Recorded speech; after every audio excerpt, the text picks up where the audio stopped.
Hey everybody, welcome to Local Business Hacks Podcast. I'm your host, Carl Case, and I'm on a mission to help you. Every week, we're going to be talking to local business owners and experts to get their best tips, tricks, and hacks to grow your business. This show is designed to teach you, inspire you, and motivate you to take massive action and start to build your future-proof business. Whether you're just starting off or you're taking your existing business to the next level, this episode is for you. So let's get started. Good morning, listeners. Carl Case, Head of Business Development at Referrizer. I am beyond excited to be here, joined by Rick Mayo. Rick, tell the world who you are and a little bit about your story. Thanks for having me, Carl. I'm equally as excited to be here. So, as you mentioned, Rick Mayo, and I am in the fitness space. So, I have been in the fitness space since 1992. I know. That's the year you were born, right, Carl? Yes, it is. Now Perfect. everybody knows I just you were turned 30. just, barely a twinkle in your dad's eye, I already had my eyes on opening a personal training facility. So, listen, I opened when I was a junior in college, and it was really, I was paying my way through school by personal training, bouncing from club to club, doing in-home training, that kind of thing. And I just figured, wouldn't it be a novel idea to put four walls and a customer experience around this high-end service of personal training? And so we did, and it was a shoestring budget, and I made all the mistakes of you pull friends in to work in the business, and that was sort of the nature. And quite honestly, personal training wasn't even really an industry back then anyway. I mean, it was a sort of seen as what do you do? And if I said, well, I own a personal training facility, it's like, well, what does that person do? And by the way, how's your mom's basement working out? Because surely that can't pay the bills, right? So it was that kind of thing. But it was good to be first, and we were in the right market at the right time. And then as it did evolve into an actual industry, it's like we had figured it out. We were sitting on a facility. So fast forward to maybe 10, 15 years into the business, and we had landed on this really interesting business model. And it was a way essentially to scale personal training. So early innings, Carl, it was like what the rich and famous did, right? Like my clients were like Madonna and Usher and all these folks. And that's kind of what personal training was. Eventually it evolved, and we had people coming to the table that were just, I'd say, regular people like myself that were trying to lose weight and be healthier. And we thought, well, we need a way to scale this, because even at the time, it was just too expensive for most consumers. So can we make this thing scalable? And really what that meant was, could we train more than one person at one time and still keep the brand and service promise of personal training? And the answer was yes. Now, once we figured that out, we landed on essentially what was one of the highest revenue per square foot facilities in the country. So that put me on the radar for speaking engagements. I started doing some consulting. We started doing some work in not just in boutique fitness, but in the large club markets with low cost clubs. And I mean, you name it, everything. And then eventually, instead of just consulting and selling parts and pieces like, hey, sell me your sales system, or can you write our workouts? The thought was, well, listen, let's wrap this thing up. Let's put it on a platform of some sort, and let's just sell it as a turnkey package. And we can have different platforms for different scenarios, but then we can just turn it on and all the resources are there, and there'll be consistent deliverables that are updated. So there's value there for ongoing. And that was what we called licensing. Now that's a little confusing because it's an interchangeable term at times with franchising. But imagine, I guess the best way to describe it would be a white labeled version of what we were doing with some consulting on the front end, that we would power your coaching systems, whether you were a CrossFit facility, Gold's Gym, and Anytime Fitness, whatever that is. Now, we scaled that from 0 to 2,500 clubs worldwide. And it also then put me on the advisory board. Yeah, right. Put me on the advisory board for Anytime Fitness, as an example. We're one of the largest franchises overall in the world. Forget about just fitness. Those guys are amazing. So we learned then how to deploy and operationalize coaching services in a franchise structure. Same thing with Gold's Gym. And so eventually 2019 rolls around, and a lot of boutique fitness guys were approaching us and saying, look, can you build our sales system? Can you write our workouts? And these are well-known names in the industry.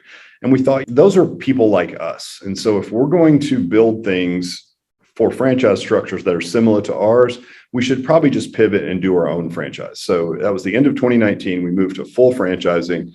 Got off to a great start. And of course, 2020 hit. What happened to fitness during the COVID era? It wasn't stellar for sales.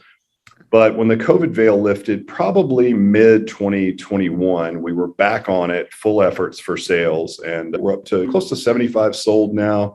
We'll have 20 open by year's end, and just onward and upward, right? It's very similar to what we've done in the past, but it's also different because it's in a franchise structure. So we have a lot to learn, but the early indicators are that it's working out really well. Well, Rick, congratulations to all that success. Obviously, I'm sitting here baffled that you've had that impact on what today is probably a gym that our listeners have been to or are currently working out at, and how the gyms have been able to monetize off of making money on personal training, in addition to giving a medium to that gym goer that wants to become a personal trainer. Because I know that at least I would say a pretty high percentage of people that do get into boutique personal training gyms and owning their own brand or franchise start in one of those big box gyms. Yeah, absolutely. And so that's something that look, I've had no other career but this, Carl. So I've done nothing else. And so for me, it's been wildly successful, tons of ups and downs, tons of lumps and bumps. And that's entrepreneurship in a nutshell, basically, as you know, and a lot of your listeners know.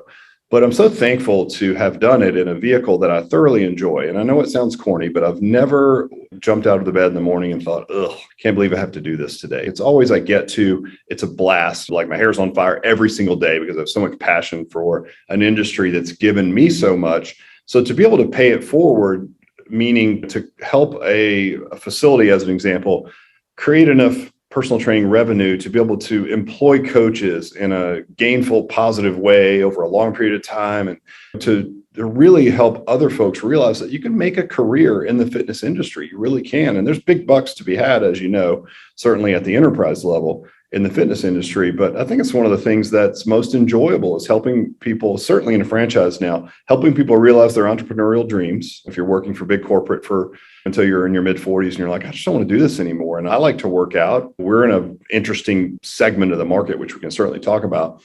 But to be able to give them the tools to help them realize what I've always been able to enjoy, which is entrepreneurship, in addition to the fact that they're helping their communities get to a healthier place. It's like, I don't know, man. I don't know many other jobs, and certainly you're doing this as well with your marketing efforts that you're doing for these type of facilities. But I mean, man, you can put your head on the pillow every night knowing that you're making a real impact in people's lives. And fitness is such an obvious vehicle for that. It's not like I'm making a widget, which makes your life a little better. It's like, no. If you participate in what I'm putting into market, your life will literally be better, right? In so many ways. So I don't know, man. Use the word blessed and fortunate and all that, but all those are relevant terms. And they certainly describe what's happened to me in my life. I agree. For those of you that are just listening that aren't watching this podcast, Rick referred to his hair. He's got great hair. I promise. Definitely no stress involved in that head. That's awesome. So Rick, you've done something that's really unique in your space. When we talk about licensing, I speak to fitness brands all the time that when they speak on licensing, it's about products. It's about nutrition coaching and pieces of the puzzle, but never when it comes to the methods that are an arm and an engine to create a completely unique revenue generator for that. And I think that the fact that you're now doing that under your own brand is, first off, congrats, because now you're able to make yourself money and empower individuals to piggyback off of your 20, 30 years of hard work in this space and take somebody, instead of going from 0 to 1 to 10 and slowly climb that ladder, they're now able to open up a franchise group, which comes with a quote unquote business in a box and a brand, which I would say every brand that I speak to lacks when it comes to branding, unless you are one of those top 5 competitors in the space, like Anytime Fitness or F45 Training, Orange Theory Fitness, and these brands that now we nationally recognize with thousands of locations. It's difficult to get to that point. So first off, congrats to that. For those people that are listening today, where are those 20 locations located? Where are the 70 allotted? What's your focus on expansion?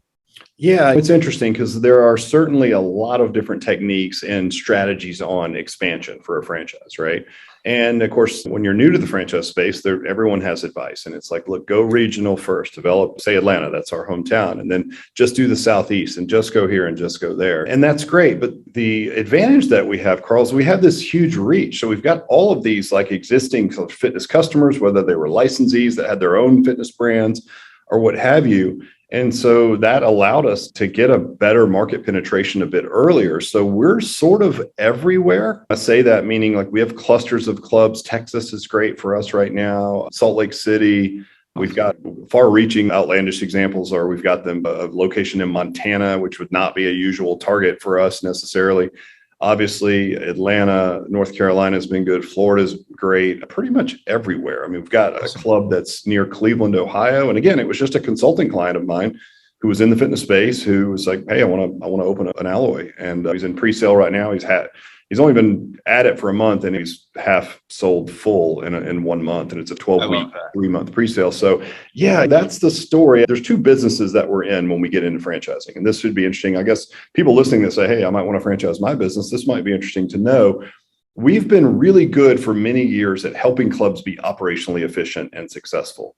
That's one business. And that's really the business that we're in, right? It really is. But on the other side, there's the franchise business. And that business is a separate business. I could be franchising this pen that I'm holding or fitness, and the mechanisms are similar. And so we've been able to identify some really good strategic partners to help navigate the franchise side, say like franchise development. You're going to work with like franchise consultants.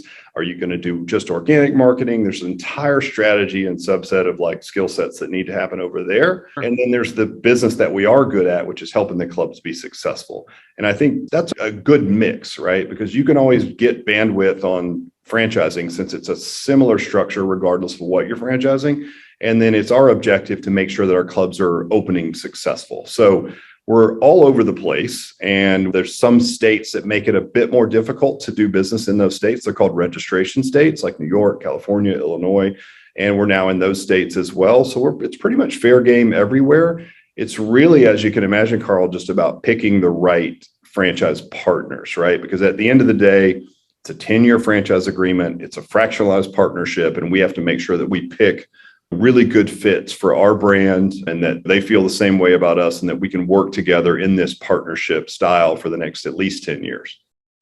Awesome. Well, Rick, I got to ask you, and I'm sure everybody has a very similar question. What are some mediums that you use outside of promoting internally? Like, what are some things that you learned early on and some tips and tricks that maybe you can share with our audience?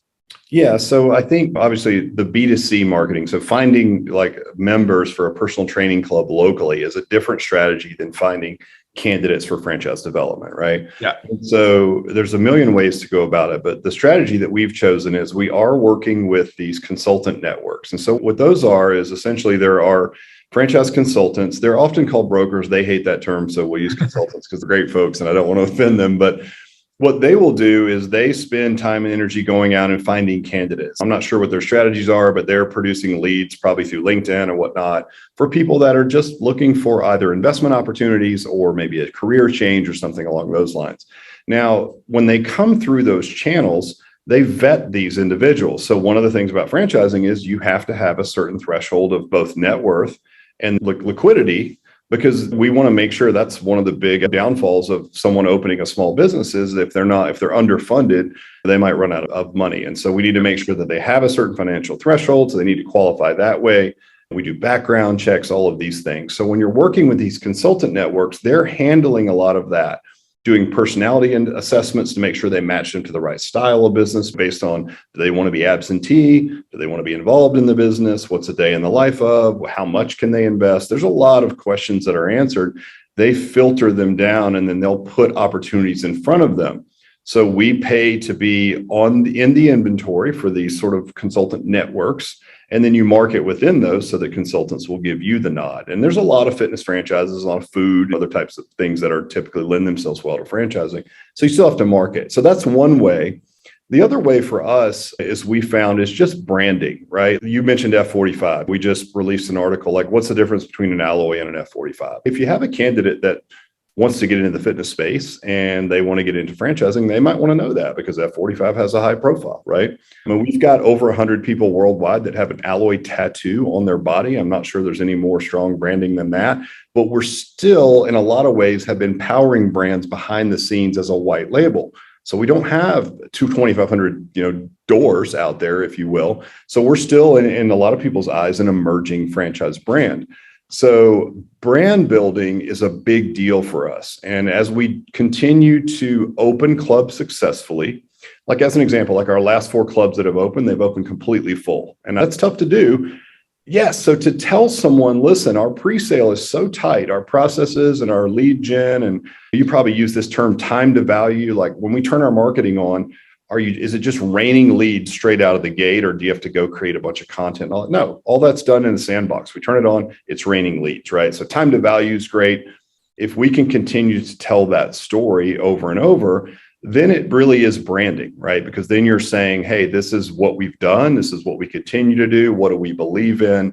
And so it's really a combination of not a lot of direct response marketing. I mean, certainly we could do Facebook, Google AdWords. We do some of that, but I don't think it's the same as the B2C level marketing that we do, because making a knee-jerk decision to spend $300,000 to open a brick and mortar business, it's not the same as joining a gym or what have you, right? So it's a different type of marketing.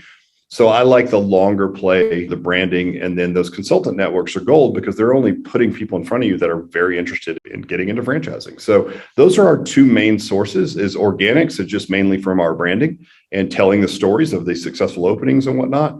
And then the consultant networks are great because when they put a lead in front of you, they're very excited.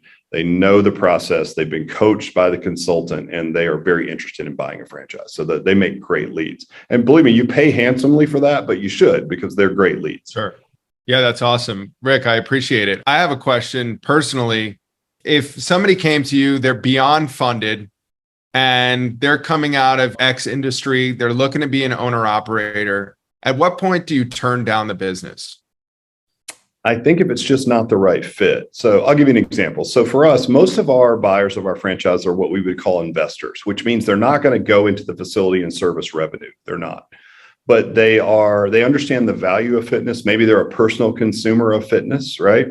We target, as a brand, to the consumer, we target a bit of a different market. So, the price threshold pushes us, Carl, a bit older in the age bracket. So you can imagine personal training, our average spend is $320 or so a month in our facilities. We're not going to be chasing 25-year-old individuals that maybe F45 is going after. We're going after 45 to 65 with money. So I would parallel that with a luxury car brand, like a Porsche as an example. I'm not a sports car guy, but if I was, I'm sure that there's plenty of 25-year-olds that think having a Porsche would be amazing. It's a great sports car and it's cool at any age, right? But it just so happens that their avatar is mainly guys my age, right? Because we've lived long enough to amass a little bit of wealth and rub some nickels together. So we're able to afford that car. That's the same as our brand. It's not like the programming, and it doesn't lean old, and it's not like Silver Fox Fitness or something ridiculous. The price threshold pushes it a bit older for us. Looking at that, it makes our marketing play just a little bit different, right? It makes it easier. Once you have your customer archetype nailed, that affects creative, the scripts, everything. Having the same brand duplicable in all these locations, our customers, our franchisees, they don't have to split test things and see what works. We've already done all that. So we just turn it on and it works. So I know I'm getting back to marketing, but does that answer your question? I might have talked to you in a giant circle. No, definitely. I think that obviously it's a testament to you and your brand that you're creating. I'm beyond excited for you to open one in my backyard. So maybe my parents will get motivated to get back into the gym. Although, but you can come too. Like, it's just a price threshold thing. You would like. Yeah. Mom, if you're listening, I know you work out every day. It wasn't a shot. That's right. But yeah, that's great. We do work with a brand that has a similar avatar called OsteoStrong.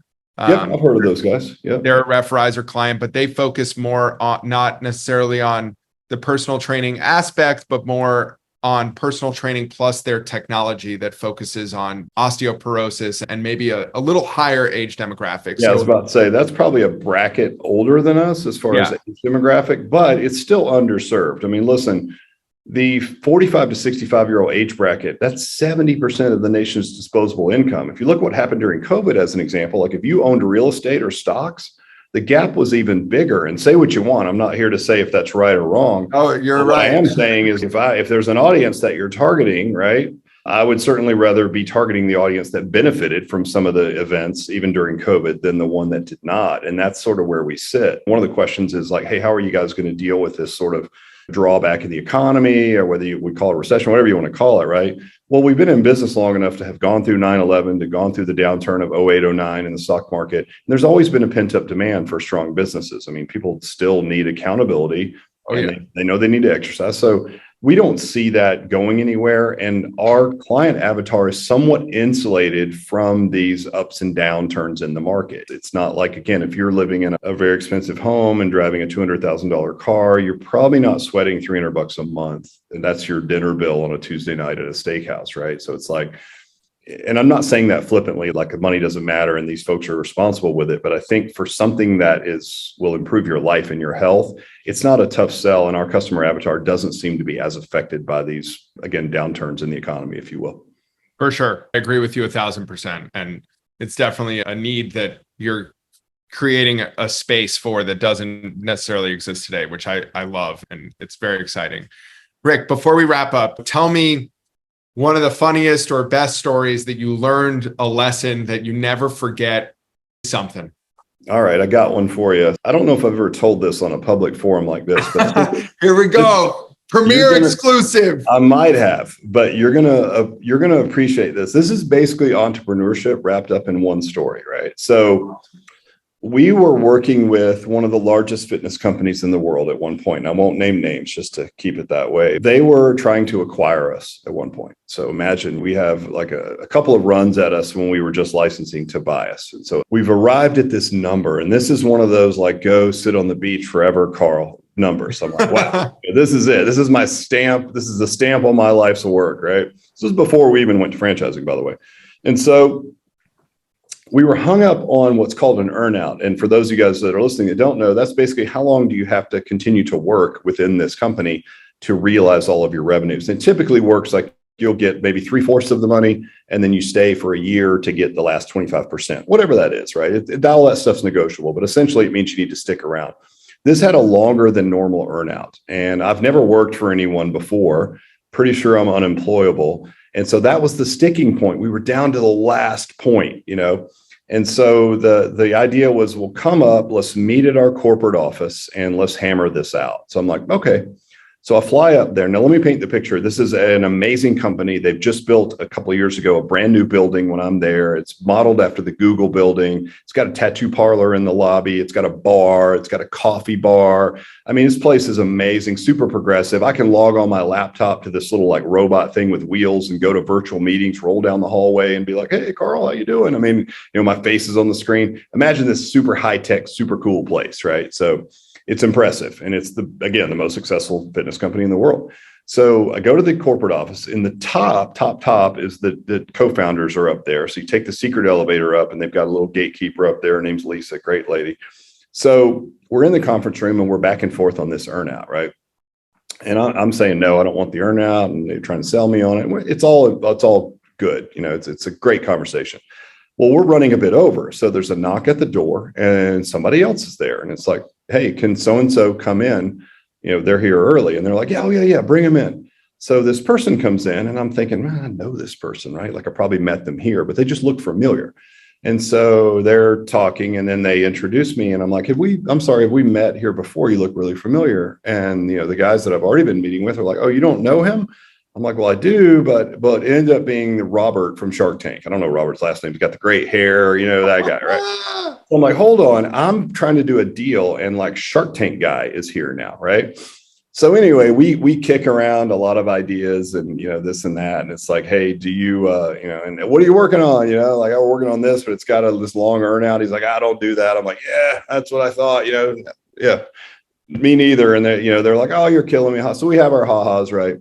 And then it's time to like, okay, our meeting's over. We couldn't come to terms because I didn't want a long earnout. And it's funny because you get that feeling like you're so independent. So it's probably 7 p.m. at this point, and I'm leaving this office, and I'm like, imagine this movie scene where I'm like slow-mo walking down the hall, like I'm a lone wolf, bitches. I cannot be bought. You know what I mean? That's sort of my affect at the time. And I get on a plane and I fly home to Atlanta.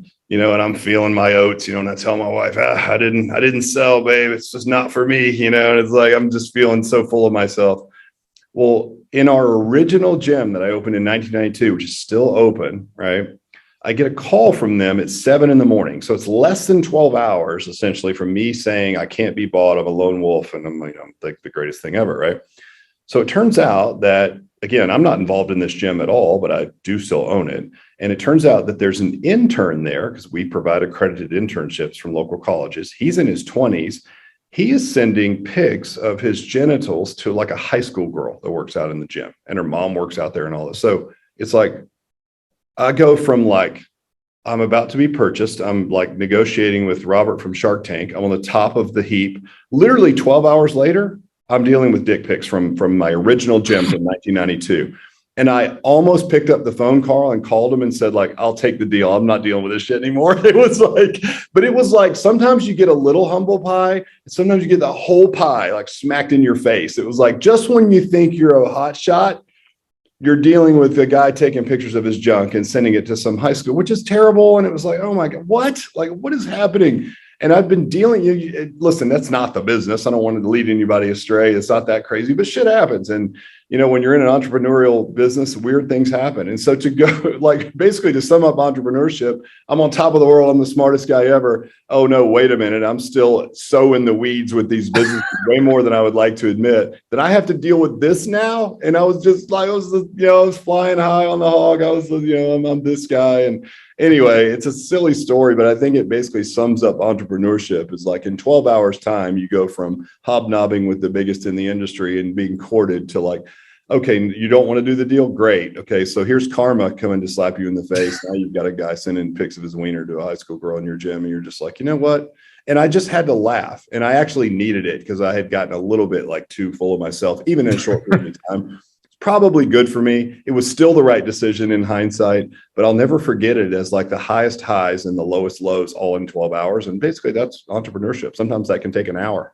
And life. And life. It's like, hey, don't get too excited. What is it they say? Like, the best advice is this too shall pass, right? Like, if you're eating a load of poop right now in your business, like, it will pass. And by the way, if you're like thinking you've got it all figured out, that too will pass. So, and don't get too excited, and don't let your staff get too excited. Exactly. Right. It's like the old, Jim Collins, like, the 20-mile march is like, look, whether it's really hard or really easy, you have to have discipline either way, right? You got to get up and suck it up when it's hard, and you can't get overstretched and overexcited when it's going too well.